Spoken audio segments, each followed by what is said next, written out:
introduction, the method we use are gas collection by downward displacement of water. How does it work? This technique is used to measure the volume of a gas produced in a chemical reaction by capturing it in an inverted container filled by water where the rising gas forces out the water. How does the method impact the industry? Companies can measure volume of carbon dioxide released from the drinks by this method. And also, the companies can monitor the rate of chemical reaction by measure how fast the gas produced. Lastly, they can measure gas produced by the yeast during the fermentation. So, in theory, carbonated cola contains CO2 gas that dissolves under the pressure. When a nucleation surface is introduced, the gas rapidly comes out of the solution. Mentos candies trigger this release unusually fast because their surface contains thousands of microscopic peaks that drastically lower the activation energy for bubble formation, allowing CO2 gas to nucleate and escape almost instantly rather than gradually. This is a physical process, not a chemical reaction.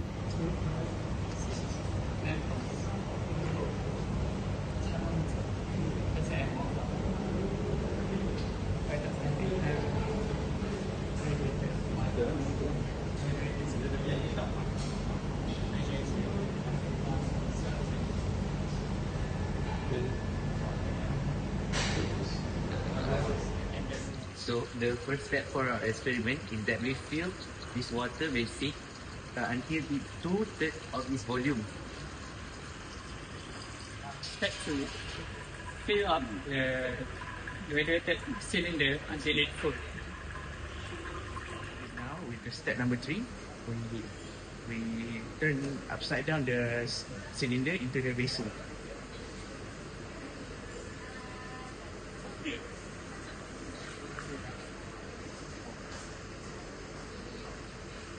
For the fourth step, we need to fill up the measuring cylinder with the Coca-Cola.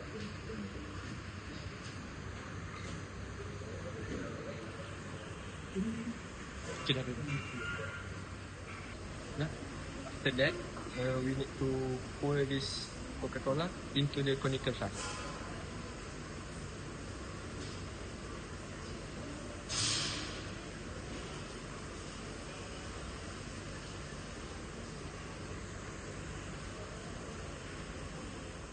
Now step 5, where we crush the Mentos into the brittle by using the pestle and mortar.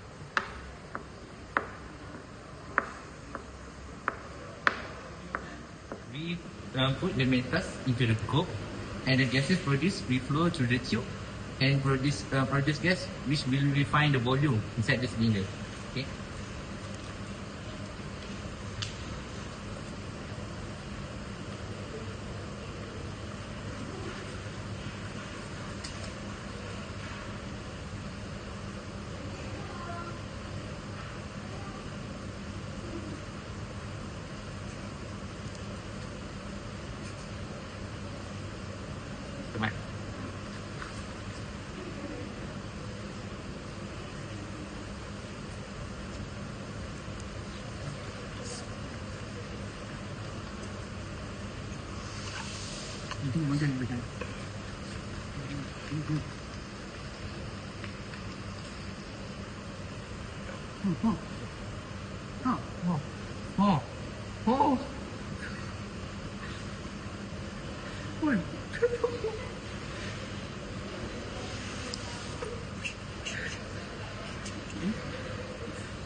Come on. So, as for the results, we uses 3 trials with 250 ml of Cokes for each trial, with 3 Mentos for each trial, to obtain the average of 300 ml of volume of CO2 produced. So, the factors that we must account for is that the brand of carbonated beverage, which is Pepsi Cola, and the average room temperature between 34 and 35, and the brand of menthol used, which is the original flavor, and we use both Beverage and Mentos immediately after opening the Now, bottle. let's look at our results. When we drop the crushed Mentos into the Pepsi, gas formed rapidly and pushed water out of our cylinder. By measuring the water displaced, we found that we collected 308 milliliter of CO2 gas.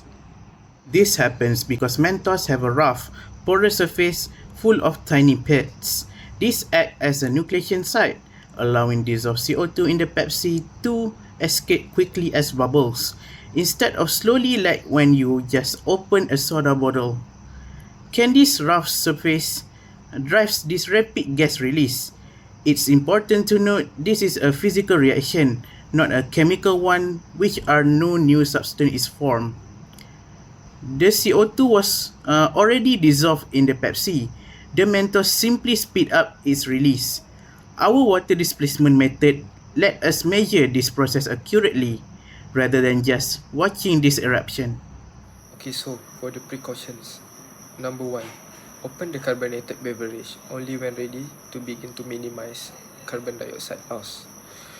Number 2. Perform the analysis immediately after opening the sample. Number 3. Use clean, calibrated glassware and read the burette at eye level. Number 4. Add the titrant slowly near the endpoint while swirling the flask gently. Number 5.